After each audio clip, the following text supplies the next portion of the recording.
Здравейте, скъпи мои любознателни изследователи на светът и Вселената! Днес сме се събрали тук, за да продължаваме да търсим отговори на важните екзистенциални въпроси, които вълнуват всички нас. За целта отново съм поканил нашият всевишен приятел Чоко, който да продължи да ни разказва неговите сектантски неговите безкрайни знания за Вселената. Но нека преди това да си припомним какви знания сме получили от предишните ми видеа за Чоко. Те да са били древна раса, от коткоподобни извънземни, т.е. фелини, или известни още като урма, които са дошли на Земята, допринасяйки за еволюцията на човечеството. Точно така! Причината да сме развитата цивилизация, която сме ние в момента, са коткоподобните извънземни, които са дошли на нашата планета, за да ни помогнат с развитието ни. От векове наред идеята за кухата земя присъства в историята на нашето човечество. През 20-те години археологът Едмонд Кис изследвал много пещери в Южна Америка, които уж имали вход към вътрешната земя. Твърди се, че там някъде в една от пещерите бил намерен космически кораб, принадлежащ на атлантите. Да, разбира се, нека не забравяме, че и нашата планета е куха и вътре в нея живеят рептили, атланти, извънземни и нацисти. И си имат и подземно слънце, което да им свети отдолу. Затова, ако сте много дебели, като паралийски, внимавайте като скачате, да не пропаднете долу. Извинявай, Така както съм ви казвал и преди, аз вярвам във всички тези неща, които Чоко ни говори в тези видеа.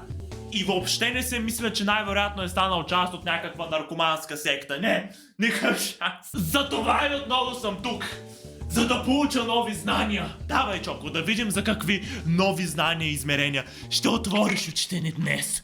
Съществуването на извънземен живот и възможността за взаимодействие с напреднали цивилизации от други планети или звездни системи отдавна вълнуват човечеството. Да, винаги съм се вълнувал много. Вълнувал съм се дали докато седя у нас и си лъскам, не ме гледат извънземни през прозореца. Още се в началото на кръпа, Мартиня, и вече говориш за...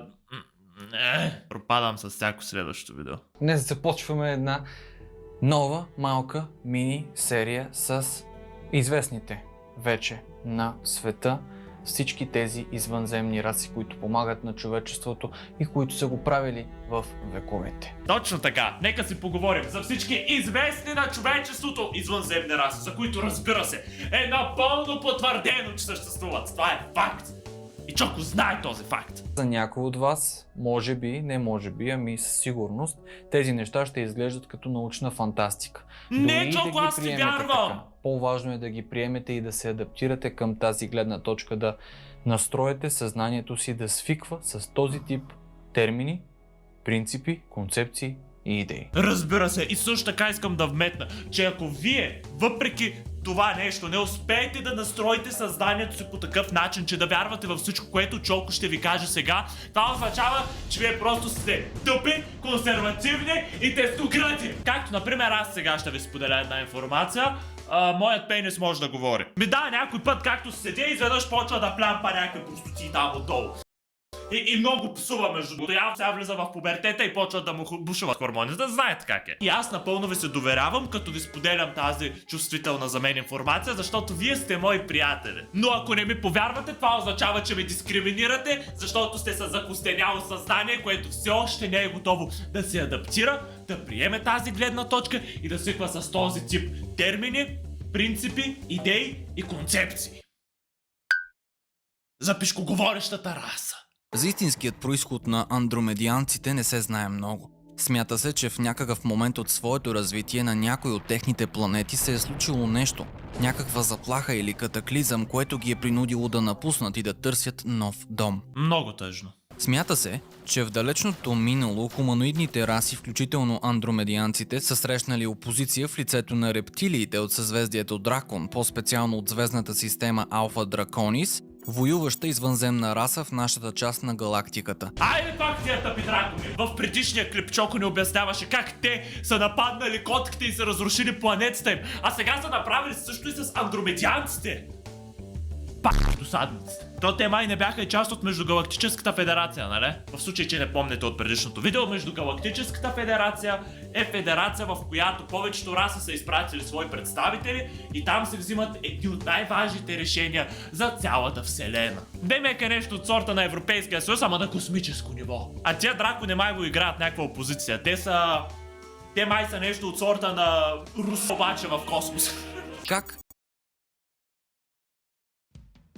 Пак си гледа телефона. Но, учи!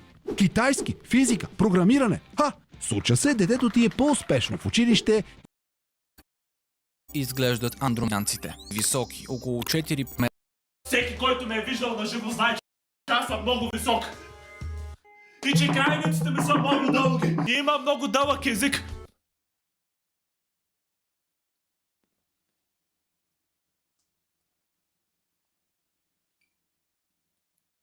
Само ако знаете какви магии правя с него.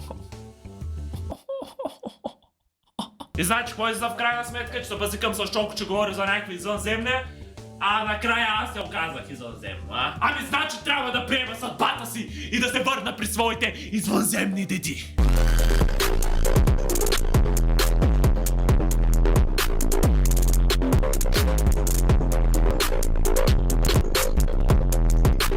Въпреки тези общи характеристики, хората под хипноза Раша, хипноза.